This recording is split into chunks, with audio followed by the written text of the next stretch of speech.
జగన్మోహన్ రెడ్డి గారు అయితే అందరి వాడిగా గుర్తింపు తెచ్చుకున్నారు. అప్పట్లో ఆయన మాటలు ఇప్పటికీ గుర్తు చేస్తున్నారు. మతం చూడడం, కులం చూడడం, పార్టీ చూడడం, ఎవరిని చూడడం, అందరికీ పథకాలు ఇస్తాము అనేది. కానీ చంద్రబాబు నాయుడు గారు తాజాగా చేసిన వ్యాఖ్యలు ఆయన కొందరివాడే అనిపించుకున్నాడు. అంతేకాకుండా సెల్ఫ్ గోల్ వేసుకున్నారా ఆయన, అది కూడా ఒక చర్చ నడుస్తుంది. అంటే ఆయన ఏదో సరదాగా చెప్పలేదు, ఏదో అనేయాలని అనేలేదు, చాలా సీరియస్గానే మాట్లాడారు. ఇప్పుడు అది పెద్ద దుమారమే రేగే అవకాశం ఉందా అనేది, అంటే రాజ్యాంగబద్ధంగా కూడా ఆయన ప్రమాణ స్వీకారం చేసే సమయంలో మాట్లాడతారు, ఎలాంటి రాగద్వేషాలకు వెళ్ళం, ఎటువంటి పక్షపాతం చూపించం అనేది. కానీ ఇక్కడ ఖచ్చితంగా పక్షపాత ధోరణిలోనే ఆయన పాలన ఉందా అంటే, ఆయన చెప్పిన పొలిటికల్ గవర్నెన్స్ అంటే ఇదేనా, ఇదే చర్చ నడుస్తుంది. అందుకంటే ముందు ఒకసారి ఆయన మాట్లాడిన మాటలు విని దీని మీద చర్చించే ప్రయత్నం చేద్దాం. మిమ్మల్ని ఒకటే కోరుతున్నా, వైఎస్ఆర్ కాంగ్రెస్ పార్టీకి డైరెక్ట్ గా ఇండైరెక్ట్ గా మనం పనులు చేసే పరిస్థితి ఏ స్థాయిలో కూడా రాకూడదు.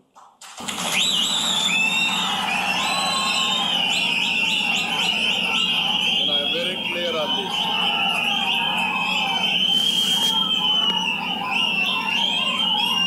అది చేస్తే పాముకు పాలు పోసినట్టే. అది ఇదే మాట. సరే, ఇది వాస్తవానికి ఒక 2 రోజులు అయింది ఈయన మాట్లాడి. కాకపోతే ఇప్పుడు దాని మీద ఒక దుమారం అయితే నడుస్తుంది, ఒక వ్యతిరేకత కూడా వస్తుంది. ఇందులో 2 కోణాలు. ఒకటి, ఆయన తెలియకుండా సెల్ఫ్ గోల్ వేసుకున్నారా, లేదంటే నిజంగా అంత పక్షపాత ధోరణిలోనే ప్రభుత్వం ఉంటుంది అని ఒక హెచ్చరిక, ఒక సంకేతం అన్న ఇచ్చారు. ఆయన క్లియర్గానే తన పార్టీ వైఖరిని చెప్పుకొచ్చారు. పొలిటికల్ గవర్నెన్స్ అన్నప్పుడే చర్చించాల్సిన మేధావులు మౌనముద్ర దాల్చారు. పొలిటికల్ గవర్నెన్స్ అంటే ఏంటి? రాజకీయ ప్రభుత్వాన్ని నడపడం.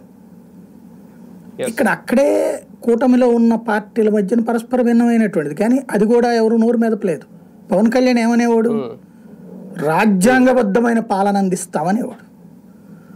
రాజ్యాంగానికి విరుద్ధంగా ప్రవర్తిస్తున్నాడు జగన్మోహన్ రెడ్డి, మేము రాజ్యాంగబద్ధ పాలన అందిస్తామన్నాడు. అలాగే భారతీయ జనతా పార్టీ ఏమంటది?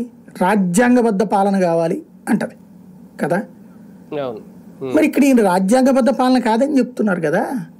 పొలిటికల్ గవర్నెన్స్ అని మొట్టమొదటి కలెక్టర్ల మీటింగ్లోనే చెప్పేశారు కదా, పొలిటికల్ గవర్నెన్స్ అని. జగన్మోహన్ రెడ్డి అట్లా కాదు, మనం కాన్స్టిట్యూషనల్గా పోవాలని చెప్పాడు.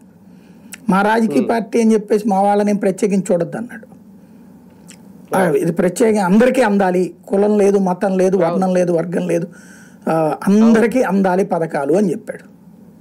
మీకు ఒకసారిగా అబ్జర్వ్ చేస్తే ఒరిస్సాలో ఉన్నటువంటి గ్రామాలోళ్ళు ఆంధ్రాలో కలిసిపోవడానికి రెడీ అయ్యారు ఆ టైంలో. ఎందుకని? ఇక్కడ సంక్షేమ పథకాలు అందుతున్నాయి, అక్కడ ఏం లేవు ఒరిస్సాలో. అంటే ఏంటి? ఆ స్థాయిలో పబ్లిక్ అనేది, ఈవెన్ తెలంగాణలో మన వాళ్ళు వెళ్ళిపోయి అక్కడ ఉన్నోళ్ళు కూడా వెనక్కి వచ్చారు కదా ఇక్కడ. అయితే అదేమో అన్కాన్స్టిట్యూషనల్ అని ప్రచారం మాత్రం చేశారు. కానీ పొలిటికల్ గవర్నెన్స్ అంటున్నటువంటి దాని గురించి ఎవడో నోరు మీద పట్ల. ఇవాళే కాదు, మీకు 2014-19 మధ్యలో ఏం జరిగింది? జన్మభూమి కమిటీ అంటే ఏంటి? అదే కదా, పొలిటికల్ గవర్నెన్సే కదా. ఒక యాప్, ఆ యాప్లో మనం ఇప్పుడు ఫర్ ఎగ్జాంపుల్ ఒక పెన్షన్ కోసం దరఖాస్తు చేసుకున్నాం, దీన్ని ఆ జన్మభూమి కమిటీ సభ్యుడికి పంపిస్తారు, అతను చూస్తాడు.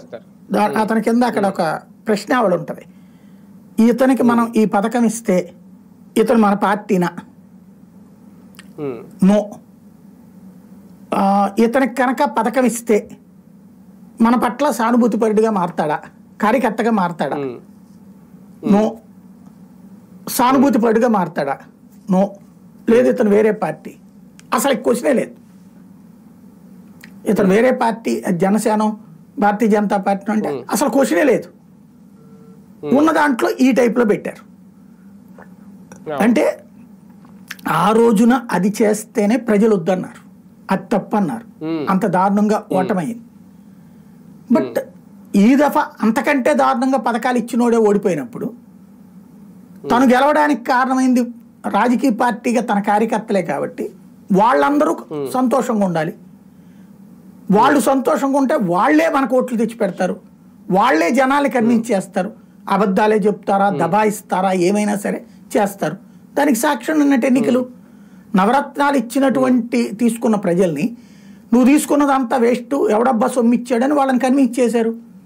అట్లాగే దాంతో దోచేసుకున్నాడు జగన్మోహన్ రెడ్డి అని చెప్పారు. ఎవడన్నా నీ చేతికి 10,000 రూపాయలు ఇచ్చాడు, అప్పుడు క్యాష్ ఇస్తే అందులో 2,000 తిన్నాడంటే ఒక అర్థం ఉంటుంది. కానీ నీ అకౌంట్లో డబ్బులు వేస్తే అందులో తినేది ఏంది క్లియర్గా? డీబీటీలో తినడానికే ఉంది. కానీ అట్లా తిన్నాడు, సరే జనం నమ్మలేదు అది. కానీ ఆ జనాలను ఏమని బెదిరేశారు? మానసికంగా వాళ్ళని ఒక డిఫెన్స్లో పడేశారు తెలివిగా. ఎట్లాగా? ఇది మంది తిని బలిసి కూర్చుంటున్నారు, ఖాళీగా కూర్చుంటున్నారు, సోమరిపోతుల్లాగా తయారవుతున్నారు అని నిన్ను కాదన్నా ఆయదోలన్నా అని చెప్పేవాళ్ళు. ఎవడికాడు ఏం మన వరకు బాగుపడ్డాంలే అనుకుంటున్నాము, కానీ చాలామంది సోమరిపోతులుగా తయారవుతున్నారంటారని ఎవరికి వాళ్ళల్లో ఒక సైకలాజికల్ ఫీలింగ్ క్రియేట్ అయింది. అందుకని పథకాలు తీసుకున్నాడే నెగిటివ్గా ఓటేశాడు. ఇది అప్పుడు జరిగింది. అక్కడ ఏదైనా ఒక పార్టీ మనిషి అని చెప్పి ఎవరికైనా పథకం తీసేశారా? లేదా ఈ కులపోడు అని చెప్పి ఏమైనా పథకం తీసేశారా? అన్ని వర్గాలకి పథకం ఇచ్చారు కదా, పెన్షన్ కానీ లేకపోతే రేషన్ కార్డు కానీ లేదా ఇతరత్ర పథకాలు ఏమన్నా. తెలుగుదేశం వాళ్ళు కూడా అప్పుడు ఓపెన్గా మావాడు గాబైన ఇచ్చాడని చెప్పారు కదా. ఇతర కులస్తులు కూడా చెప్పుకొచ్చారు కదా, కమ్మ సామాజిక వర్గానికి సంబంధించిన, కాపు సామాజిక వర్గానికి సంబంధించిన వాళ్ళు. ఈవెన్ రెడ్లకంటూ ఏ డబ్బులు వేయలే అతను. రెడ్డి నేస్తం పెట్టలా, కాపు నేస్తం పెట్టాడు, బీసీ నేస్తం పెట్టాడు. ఈడబ్ల్యూఎస్ నేస్తంలో కమ్మ, రెడ్డి, బ్రాహ్మణ, వైశ్య, క్షత్రియ అందరికి కూడా ఇచ్చాడు కదా. ఏదో ఒక విధమైనటువంటి అది ఇచ్చినా కూడా ఏదో ఒక దాంట్లో లోపం ఎతికారు. దాంట్లో ఇప్పుడు ఫర్ ఎగ్జాంపుల్ కమిటీ అతను బీసీలకు ఇచ్చాడు విపరీతంగా పదవులు. బీసీలకు పదవులు అయితే ఊరకనే ఇవ్వడం కాదు, దాంట్లో ఉన్నటువంటి అదేది ఆ స్ట్రేచర్ ఎక్కడుంది? ఇప్పుడు కార్పొరేషన్ల చైర్మన్లు వాళ్ళందరూ ఉన్నారు, ఏ స్ట్రేచర్ మెయింటైన్ అయింది? ఎప్పుడైనా ప్రాంతీయ పార్టీలో పాలన ఎట్టుంటుంది? ఇవాళ చంద్రబాబు గారి పేరు మీద నడుస్తుంది, ఇంతకుముందు జగన్మోహన్ రెడ్డి పేరు మీద నడుస్తుంది. ఎందుకు తెలుగుదేశం పార్టీ వైసీపీ మంత్రులు ఉంటే ఇప్పుడు తెలుగుదేశం మంత్రులు ఉంటారు. మంత్రి ఆ స్థాయిలోనే ఉంటాయి, కానీ కింద ఉన్నటువంటి దాంట్లో ఏముంటాయని కార్పొరేషన్లలో లోన్లు ఎట్లాంటి ఎస్ ఇప్పుడు వీళ్ళు ఇస్తారు అని చెప్పి అంటున్నారు. ఏమో మేబీ ఇస్తే అది కొంత, అది కూడా ఎవరికి ఇస్తారు? ముందే చెప్పేశారు కదా పొలిటికల్ గవర్నెన్స్ అని, పార్టీ కార్యకర్తలకు ఇచ్చుకుంటారు అంతే కదా. లోన్స్ అయ్యి సబ్సిడీ లోను అన్నీ కలిపేసి సొంత పార్టీ వాళ్ళకి ఇచ్చుకుంటారు, లేదా కూటమిలో సభ్యులకి ఇచ్చుకుంటారు. బయట వాళ్ళకి అయితే ఇవ్వరు కదా, పొలిటికల్ గవర్నెన్స్లో బయట వాళ్ళకి ఇవ్వరు కదా. ఇంకా అప్పుడు ఇంకే ప్రయోజనం? అంటే పాయింట్ ఏంటంటే అప్పుడు ఒక నెగిటివ్ ప్రాపగాండా, అంటే పథకాలు పొందేవాడినేమో మానసికంగా భయపెట్టారు. ఏది నీకు సిగ్గు లేదురా తీసుకోవడానికి, సిగ్గు శరం ఉన్నాడు ఎవడైనా తీసుకుంటాడు, తీసుకుని రాష్ట్రం నాశనం చేసేస్తున్నాడు మీ అందరికి డబ్బులు పోసి అని చెప్పి నిన్ను కాదన్నా ఆడన్నా అంటూ ఇట్లాగా జాగ్రత్తగా వాళ్ళల్లో ఒక ఆత్మన్యూనత క్రియేట్ చేశారు డబ్బులు తీసుకోవడానికి. మీకు ఒక విచిత్రమైన లెక్క ఉంటుంది. ఇప్పుడు మనం ఏదో ఇప్పుడు నేనే ఉన్నాను అనుకోండి, ఈ నెల డబ్బులు కొంచెం టైట్ ఉంది, పర్సనల్ లోన్ పెట్టుకుని తీసుకున్నా 2 నెలల క్రితం ఏమో, డబ్బులు కడుతున్నా నేను దానికి. కానీ చూసేవాడికి ఎట్లుంటుంది, మా బంధువులకో స్నేహితులకో ఓసారి డబ్బులు కావాలంటారు, ఇచ్చామనుకోండి ఆ క్షణంలో సంతృప్తి ఉంటుంది, తర్వాత నుంచి గిల్టీ ఫీలింగ్ వస్తుంది మనతో మాట్లాడేటప్పుడు. అప్పటి నుంచి ఏం చేస్తారు, మన గురించి వీళ్ళే నెగిటివ్గా మాట్లాడతారు. డబ్బులు తీసుకున్న వాళ్ళే మన గురించి నలుగురి దగ్గర నెగిటివ్గా మాట్లాడతారు. ఎందుకని? ఎప్పుడైనా మనం డబ్బులు అడుగుతామేమో, లేదా మన దగ్గర నుంచి సాయం పొందామన్నటువంటి ఆత్మన్యూనత వాళ్ళని మనకి శత్రువులుగా మారుస్తుంటుంది. ఇది 100కి 70 కేసుల్లో చూశాను. ఓ 30% మంది కృతజ్ఞతతో ఉంటారు, బాధ్యతగా ఉంటారు, 70% మంది మాత్రం ఇలా ఫీల్ అవుతారు, ఇన్ఫీరియారిటీ కాంప్లెక్స్ ఫీల్ అవుతారు. ఇన్ఫీరియారిటీ కాంప్లెక్స్ పోగొట్టుకోవడానికి మన ఎదురుకుండా బాగానే ఉంటారు, మన వెనకాల మాత్రం మన గురించి నెగిటివ్గా చెప్తారు. ఇక్కడ జరిగింది అదే జగన్ విషయంలో. సంక్షేమ పథకం పొందినటువంటి వాడుని వాళ్ళలో ఒక ఆత్మన్యూనత పెంచారు. ఏంది ఆ డబ్బులు ఎత్త బతుకుతున్నావు నువ్వు, సిగ్గులేదా నీకు అంటూ, అబ్బే నిన్ను కాదన్నా పక్కన ఉండన్నా అన్నటువంటి కోణం. నీకైతే తప్పనిసరిగా ఇవ్వాలన్నా నీ ఆర్థిక పరిస్థితి ఇచ్చా, ఆడికి చూడన్నా బలిసినోడికి ఇచ్చారు అని చెప్తాడు. ఈ బలిసినోడే తీసుకున్నోడు కూడా ఈ ఫీలింగ్ అవుతున్నాడు. అపార్ట్మెంట్లో ఉన్నోడు తీసుకోలేదు. ఇవాళ ఆయన పేరేంటి, నాదెళ్ల మనోహర్ గారు చెప్పాడు 1,47,00,000 రేషన్ కార్డులు ఉన్నదని అసెంబ్లీలోనే చెప్పాడు. మరి 1,47,00,000 మంది పేదలు ఉన్నారా? నీతి ఆయోగ్ లెక్కల ప్రకారం ఎంతమంది ఉన్నారు? మనకి 30% మందే ఉన్నారు. ఆ లెక్కను చూసుకుంటే 1,70,00,000 కుటుంబాల్లో 30% తీసుకుంటే ఎంత ఉండాలి? 40 లక్షలు 50 లక్షలు ఉండాలి. పోనీ 60 లక్షలు వేసుకో, 1,47,00,000 మంది వైట్ రేషన్ కార్డులు ఎందుకు వచ్చినాయి? దాంట్లో ఆయన ఒక పాయింట్ చెప్పాడు, 300 యూనిట్ల కంటే కరెంట్ ఎక్కువ వాడితే కార్డు చెల్లుబాటు కదా. అదే కరెక్ట్గా ఇంప్లిమెంట్ చేస్తే రాష్ట్రంలో దాదాపు 70 లక్షల రేషన్ కార్డులు లేచిపోతాయి 300 యూనిట్ కరెంట్ కనుక ఫాలో అయితే. అంటే ఇవన్నీ ప్రాక్టికల్గా తెలిసినటువంటి విషయాలు. కాకపోతే ఒక ఇది క్రియేట్ చేశారు. ఇప్పుడు ఇక్కడ ఏమంటున్నారు, పొలిటికల్ గవర్నెన్స్. ఇంకోటి ఇవాళ ఎట్లయిపోయిందంటే నాకు చాలా బాధ, భయం కూడా వేసేది. మళ్ళీ 70ల నాటి ఆంధ్రప్రదేశ్కి వెళ్ళబోతున్నామా? 80ల నాటి, 70ల్లో చివరిలో ప్రారంభమై 80లు 90లు 2000 2090ల దాకా ఆ నరకం అనుభవించాం. అరాచక రాజకీయం. ఇవాళ కొడితే తప్పులే, ఇల్లు కూలగొడితే తప్పులేదు, తప్పుడు కేసులు పెడితే తప్పులేదు, మద్యం విచ్చలవిడిగా పారితే తప్పులేదు, బెల్ట్ షాపులు పెట్టుకుంటే తప్పులేదు, ఇసుక బహిరంగంగా అడ్డదిడ్డమైన రేటుకి అమ్ముకుంటే తప్పులేదు. ఇసుక రేటు తగ్గిందా? మద్యం రేటు తగ్గిందా? ఎవరి చేతిలో ఉన్నాయి అవన్నీ? కార్యకర్తల చేతుల్లోనే కదా, లేదా నాయకుల చేతుల్లోనే కదా. మరి ఇంకా రాష్ట్ర ప్రజలకి ఏం ఉరిగింది అక్కడ? ఈ మాట అంటే ద్రోహులు, అన్యాయం చేస్తున్నటువంటి వాళ్ళు, లేదా తప్పుడు ప్రచారం చేస్తున్నటువంటి వాళ్ళు. ఏ ప్రాతిపదిక ఇది అంటే అంతే. బాగుంది రాష్ట్రం, హాయ్ బాగుందనో నువ్వు, ఇంతకుముందు విధ్వంసం అను నువ్వు, అనకపోతే బాగోదు. ఇదివరకు రౌడీజం చేసే నాయకుడి అనుచరులు అందరూ కూడా ఆయన రౌడీ ఏంటి, మహానుభావుడు, దేవుడు, ఆయనే లేకపోతే అసలు ఊరెట్టు ఉండేది కాదని మాట్లాడేవాళ్ళు అనమాట. అట్లాంటి ఒక మానసికమైనటువంటి ఉన్మాదం వైపుకి తీసుకెళ్తున్నాం మనం. దీన్ని గొప్పగా చెప్పుకుంటున్నటువంటి పరిస్థితి ఉంది. అవును, కానీ ఒకటి సార్, పొలిటికల్ గవర్నెన్స్ అనేది పొలిటికల్ ఫ్రీడమ్కి కూడా ఇబ్బంది అయినా. రేపొద్దున్న నేను వైసీపీ పార్టీకి చెందిన వ్యక్తిని అని చెప్పుకోవడానికి కూడా భయపడి రోడ్డు మీద తిరగలేని పరిస్థితి ఆల్రెడీ ఇప్పటికే కాస్తంత ఉందనుకోండి, అది ఇంకా పెరుగుతుంది. అక్కడ బేసిక్గా ఇంకేం లేదండి, అక్కడ నీతి నియమం చచ్చిపోయింది ఎప్పుడైతే పొలిటికల్ గవర్నెన్స్. ఇప్పుడు కేసు పెడుతున్నారు ఏమని? విమర్శించారట, విమర్శిస్తే కేసు పెడతారట. బూతులు తిడితే కేసులు పెట్టారు, ఓకే బాగుంది. విమర్శిస్తే కూడా కేసు పెడతారు. లేకపోతే కనుక విమర్శిస్తే కేసు పెట్టేటట్టయితే అసలు ఇంకా రాష్ట్రంలో విమర్శ అనేదానికి ఇంకేమవుతుంది ప్రాక్టికల్గా? దాంట్లో ఇంతకుముందు నా కొడకల్లారా రండిరా ఇట్లా మాట్లాడుకోలేదా మనం? మాట్లాడలేదా? ఏది ఇప్పుడున్న అధికార పక్షం వాళ్ళు రండిరా చూసుకుందాం అనుకోలేదా? అట్లాంటి ఎన్ని జరగలేదు, ఎన్ని మాటలు మాట్లాడలేదు వాళ్ళు కూడా. అది తప్పు అనలేదు కదా, అదేమంటే వాళ్ళని తట్టుకోవడానికి అన్నాం. ఇప్పుడు వీళ్ళ మీద కేసులు పెడుతున్నారు, ఇది పెట్టమంటే నేను. మరి వాళ్ళన్న కంట్రోల్లో ఉండాలి కదా ప్రాక్టికల్గా. ఇక్కడ జరుగుతున్నటువంటి తతంగం ఏంటంటే, ఒక వర్గం ఏం చేసినా రైట్, అధికారంలో ఉన్నాడు కాదు అని తప్పు పట్టినా, లేదా అందులో తప్పు వెలికి తీసినా, లేదా తప్పుని చూపించినా ఎదురోళ్ళు తప్పుడోళ్ళు. అదే సందర్భంలో ఒక వర్గం ఏం చేసినా తప్పే.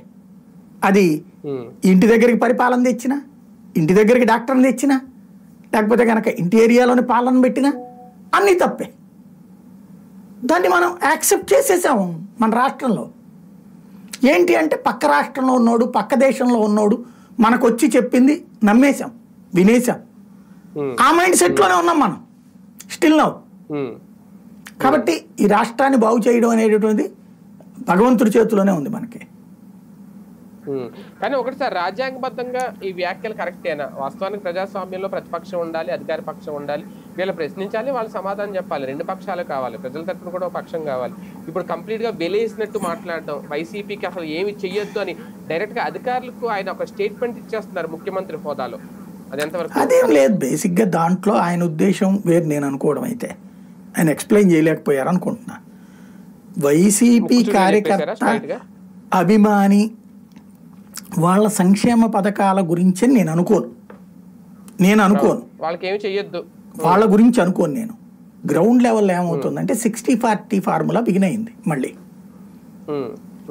వైసీపీకి సంబంధించిన వాళ్ళకి తెలుగుదేశం నాయకులు పనిచేసి పెడతారు లోకల్ కాంట్రాక్ట్లో, లేకపోతే లోకల్లో ఇసుక వాటిట్లోనో ఇట్లాంటి వాటిట్లో క్యాష్ తీసేసుకుంటారు. ఇప్పుడు ఫర్ ఎగ్జాంపుల్ గన్లు ఉన్నాయండి, తెలుగుదేశం వాళ్ళకి గనుల మీద అనుభవం తక్కువ.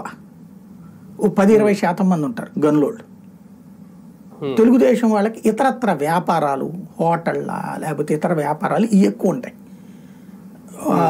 వాళ్ళ గనుల మీద అనుభవం తక్కువ. ఎరపతినేని లాంటి వాళ్ళు, గొట్టిపేట లాంటి వాళ్ళు తప్ప మిగతా వాళ్ళకి గనుల మీద పెద్దగా ఎక్స్పీరియన్స్ లేదు.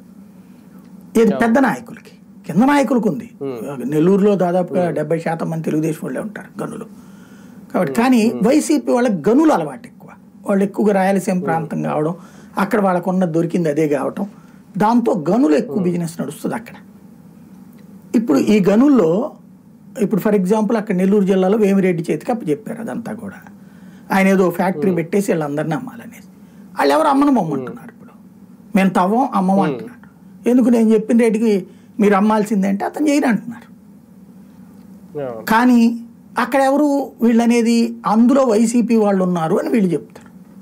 అంటే వైసీపీ వాడు తినేస్తున్నాడు ఇక్కడ అన్నదాన్ని. ఇక్కడ ఒక గనిలోనో లేకపోతే కనుక ఒక చిన్న సాయ కాంట్రాక్ట్ వ్యవహారాల్లోనో ఇట్లాంటి ఈ మధ్యన వీళ్ళకి వైసీపీ వాళ్ళతో టీడీపీకి సంబంధించిన నాయకులు కొలైడ్ అవుతున్నారు అనేది అనేక మంది కార్యకర్తలు వచ్చి చెప్తున్నారు, సోషల్ మీడియాలో చెప్తున్నారు బాబు గారి. కాబట్టి బాబు గారు ఆ ఫీడ్బ్యాక్ను దృష్టిలో పెట్టుకుని మీరు వాళ్ళకి పనులు చేయబాకండి అని చెప్పుంటారు అని నేను అనుకుంటున్నా అందులో. అంతే తప్పించి వైసీపీ అభిమాని అయినటువంటి ఓటర్కి ఇవ్వద్దు అని చెప్పారని నేను అనుకోను. ఇప్పుడు ఒకటి పొలిటికల్ గవర్నెన్స్ అనే పదాన్ని అయితే నేను తప్పు పడతా, అందులో డౌటే లేదు. కానీ ఈ పాయింట్ ఆఫ్ వ్యూలో బాబు గారు అని ఉంటారని నేను అనుకుంటున్నా. కానీ ఒకటి సార్, పొలిటికల్ గవర్నెన్స్ అన్నా లేదంటే వైసీపీ వాళ్ళకి చేస్తే పాముకు పాలు పోసినట్టు అన్న ఈ వ్యాఖ్యలు ఒక రకంగా రాజకీయంగా చూసుకుంటే ఒక సెల్ఫ్ గోల్ అవుతుందా? ఏముండదండి, బాబు గారు ఏం చేసినా లోక కళ్యాణం కోసమే మాట్లాడతారు. ఆయన సమాజం కోసం మాట్లాడతారు తప్పించి ఆయన వ్యక్తిగతం కాదు అనేటటువంటిది ఒక అలాంటి అంటే అదొక ఫీలింగ్ లోకి మనల్ని తీసుకెళ్తున్నారు. మీరు అట్లా లేకపోతే మీరు ద్రోహులు అవుతారు. అంటే ఒకటి స్టార్టింగ్ లో అన్ని బాగుంటాయి, ఓడినప్పుడు ఇవన్నీ మళ్ళీ అది ఆ కారణంగానే మాట్లాడుకుంటాం. ఇప్పుడు జగన్ అధికారంలో ఉన్నంతసేపు ఎవడన్నా మాట్లాడాడు వాళ్ళ పార్టీ వాళ్ళే సూపర్ సూపర్ సూపర్ అని చప్పట్లు కొట్టారు. అయిపోయాక ఇవాళ వాళ్ళే ఉంటున్నారు తెలుసా వైసీపీ వాళ్ళు, ఆడు చూసి నేర్చుకో, వాళ్ళని చూసి నేర్చుకో. చంద్రబాబు గారు ఇసుక వాళ్ళకి ఇచ్చేసాడు, కార్యకర్తలు బాగుపడిపోయారు. మద్యం వాళ్ళకి ఇచ్చేసారు, కార్యకర్తల నాయకులు బాగుపడిపోతున్నారు. మమ్మల్ని ఎట్లా తిననివ్వలేదు. ఇదివరకు చంద్రబాబు గారిని అట్లాగా అన్నారు, వాస్తవంగా ఆయన అప్పుడు తిన్నిచ్చాడు. అప్పుడు ఇసుక ఏమన్నా విడిగా ఉందా, అప్పుడు మద్యం ఏమన్నా విడిగా ఉందా, అయినా కూడా చంద్రబాబు గారు తిననివ్వలేదని గొడవ. వాళ్ళు మాకు సరైన ప్రయారిటీ ఇవ్వలేదని. బాబు గారు లేదు లేదు నేను మారిపోయాను మీకోసమే అన్నాడు. ఇప్పుడు వైఎస్ఆర్ కాంగ్రెస్ పార్టీ వాళ్ళకి అవకాశం లేక కానీ లేకపోతే తెలుగుదేశంలో చేరిపోయి శుభ్రంగా అట్లాగా బతికేద్దాం బెటర్ అనుకునేటటువంటి వాళ్ళు బోల్డ్ అంతమంది ఉన్నారు. ఓ రకంగా వైసీపీ కార్యకర్తల అభిమానాన్ని పొందారు చంద్రబాబు గారు. ఏ నెగిటివ్ అయినా సావనీరా బొంగు మావాడు మనవాడు ఎంత చేశాడు ఇదే మొక్క అన్నాడు ఒక మనిషి మొన్న. నేను రోజు పేపర్ ఏం చేస్తానంటే ఏపించుకోను ఆఫీస్కో ఇంటికో, ఎందుకంటే మనకి పబ్లిక్తో ఇంటరాక్షన్ పోతుంది. రోజు అట్లాగా వస్తా బండి మీద కొనుక్కుని వస్తా, అప్పుడు ఆ టీ బడ్డీ దగ్గరనో ఆ షాపు దగ్గర మాట్లాడుకునే వాళ్ళ మాటలు మన చెవిని పడతాయి. నేనేం వాటిట్లో ఇన్వాల్వ్గా వింటూ ఉంటా. అట్లా వినేటప్పుడు ఒక నాయకుడు ఇదే అంటున్నాడు, వైసీపీకి సంబంధించిన ఒక కార్యకర్త అభిమాని, మనోడే ఎర్రేదోరావు వాడు మొహమాటలేదు దమ్మున్నోడు అట్టగే ఉండాలిరా, మనోడు కూడా అట్ట చేస్తే మనం అందరం బాగుపడతామని చెప్తున్నాడు. అంటే ఏంటి, ఓ రకంగా వైఎస్ఆర్ కాంగ్రెస్ పార్టీ కార్యకర్తలు వాళ్ళు వాళ్ళ అభిమానాన్ని ఈయన పొందుతున్నారు చంద్రబాబు గారు. అది మంచి అనిపించుకుంటున్నారు. శత్రువులతో కూడా ఒక రకంగా రాజకీయం నేర్చుకోవాలేమో జగన్ గారు, మరి నేర్చుకుంటారు. నేర్చుకుంటే ఇంకా రాష్ట్రం శాంత నాశనం అయిపోతుంది. అదే కదా, రైట్. చూద్దాం. మొత్తానికి చంద్రబాబు నాయుడు గారు కూడా అందరివాడు అనిపించుకుంటారా, లేదంటే ఇప్పుడు ఇది ఒక సెల్ఫ్ గోల్గా మారుతుందా భవిష్యత్తులో? కాకపోతే ఈయన చేసిన వ్యాఖ్య అంటే చాలా పెద్ద వ్యాఖ్య, కీలక వ్యాఖ్య. కాకపోతే దాని మీద రియాక్షన్ ఏంటి, పబ్లిక్ రియాక్షన్ ఏంటి అనేది ఇంకా ఇప్పుడు తేలింది, ఇంకా భవిష్యత్తులో తేలుతుందేమో చూద్దాం.